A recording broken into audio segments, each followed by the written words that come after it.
સાહેબ, આવી અવસ્થામાં જેમ નોર્મલી આપણે જો છે વિઝ્યુઅલાઇઝેશન કરીએ તો એક પ્રકારની એનર્જી થાય, કલરનું હોય કે કાંઈ આકારનું, તો આવી અવસ્થામાં સૌથી ઉત્તમ આવું કંઈક કરવું હોય વિઝ્યુઅલાઇઝેશન તો શું વસ્તુનું કરી શકીએ? કોઈ સ્પેસિફિક કંઈક કલર હોય કા ઓમનો સિમ્બલ હોય કે એવું કંઈક? એ તો બરાબર, પણ એમ કે એવું સંસ્કારી બાળક છે એ આપણા તરફ આકર્ષિત થાય છે. સંસ્કારી કોઈ બાળક હોય ને એ ટાઈપનું, પછી એની અંદર બધા સારા પ્રકારના ગુણો છે એ પ્રકારનું ચિંતન કરીએ કે હેલ્ધી છે, પછી એનામાં શાંતિ આવે છે, પ્રેમ આવે, આ બધા ભાવ એને મળે.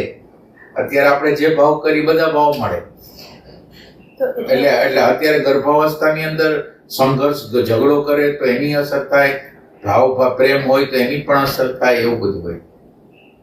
એટલે બહુ ધ્યાન રાખવું પડે શું જોવું છે. ટીવીમાં તમે જોવો ને એવા ટીવી વાળો જ બાળક થઈ જાય તો તમે જે સિનેરિયા જોતો, એટલે બહુ ખ્યાલ કરવો પડે કે એની અસર એની ઉપર આવશે. એના જન્મ પછી તો કેર હોય, પણ જન્મ પહેલાની કેર આ હોય છે.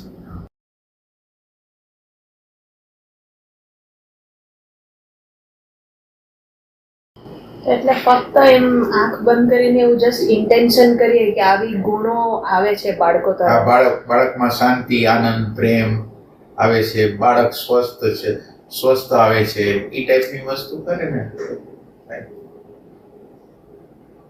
10-15 મિનિટ કરવાનું હોય, ખાલી વિઝ્યુઅલાઇઝેશન કરવાનું. વાવ, આપણે ખાલી વિચારીએ એનાથી જ થઈ જાય કે? હા, થઈ જાય. વિચાર એટલે વિચારની અંદર ઇમોશન ભેળવવાનું.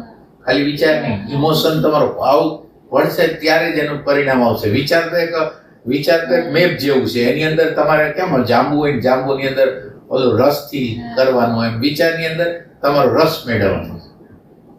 પછી આપણે એક સારી બુક ને વાંચતા હોઈએ, એ સરસ છે. મોઢેથી બોલીને વાંચી કે મનમાં વાંચી કે એમાં કઈ ફરક નહીં પડે. તમારું ચિંતન, માનો કે તમે વાંચો છો તો એનું ચિંતન તમે શું કરો છો, તમને એના વિશે શું રસ આવે છે, તમને જે રસ આવશે ને અંદરથી એ એના પરિણામમાં આવશે.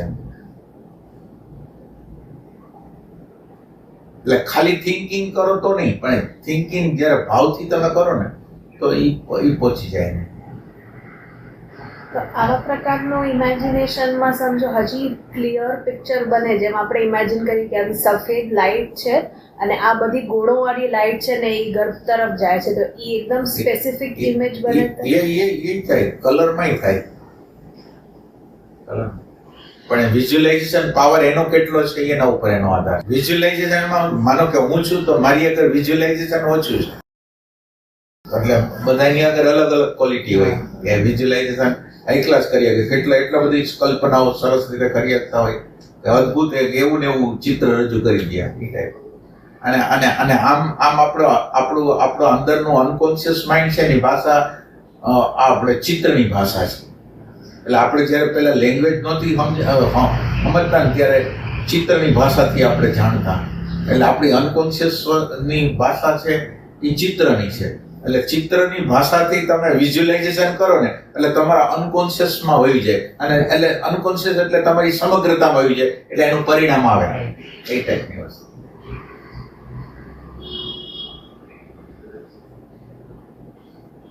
ચિત્રને ઇમોશન સાથે જોડવું પડે.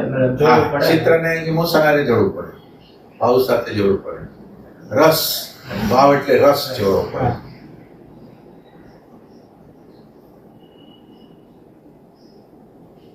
આપણે જે વિચારી છે ને એ પ્રમાણે કાર્યક્રમે કરીને બનવાનું જોઈએ. તમારે સમજી લેવાનું. તમે અત્યારે જે વિચાર કરો, ખરાબ જે કરો છો ને એ કાળે કરીને સફળ થવાના જ છે. એટલે એ વાત ધ્યાન રાખવાની કે આપણે અત્યારે જે વિચાર કરી છે એનું પરિણામ ભવિષ્યમાં આવશે જ. એટલે સારા વિચાર કરવા, ખરાબ વિચાર કરવા એ તમારે નક્કી કરવાનું, પરિણામ આવવાનું જ છે. કોઈ એમ વિચાર કરે કે મારો એક્સિડન્ટ થશે, એટલે એક્સિડન્ટ થાય છે. એને જ આમંત્રણ આપ્યું છે, એને જ વિચાર સમષ્ટિની અંદર વિચાર ફેંક્યો છે, એટલે પરિસ્થિતિને ખેંચીને લઈ આવે છે.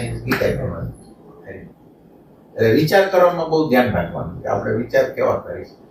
એમાં શું થાય, આપણા માનવ જાતની અંદર નેગેટિવ ઇમેજિનેશન બહુ છે. મને આમ થઈ જશે તો, મને આમ થશે તો, એટલે ઈ વસ્તુ છે એ પરિણામ લઈ આવે. એટલે આપણે એવું થિંકિંગ નહીં કરવાનું કે ભગવાન આપણી હારે છે એટલે ભગવાન બધી જગ્યાએ સહયોગ કરશે એ ભાવ રાખી સારું વાંચન કરવું, સારો વિચાર કરવાનો, આમ શાંતિથી જીવવાનો પ્રયત્ન કરવાનો, કોન્ફ્લિક્ટ અંદર ન થાય. એ ટ્રાય કરવાનો.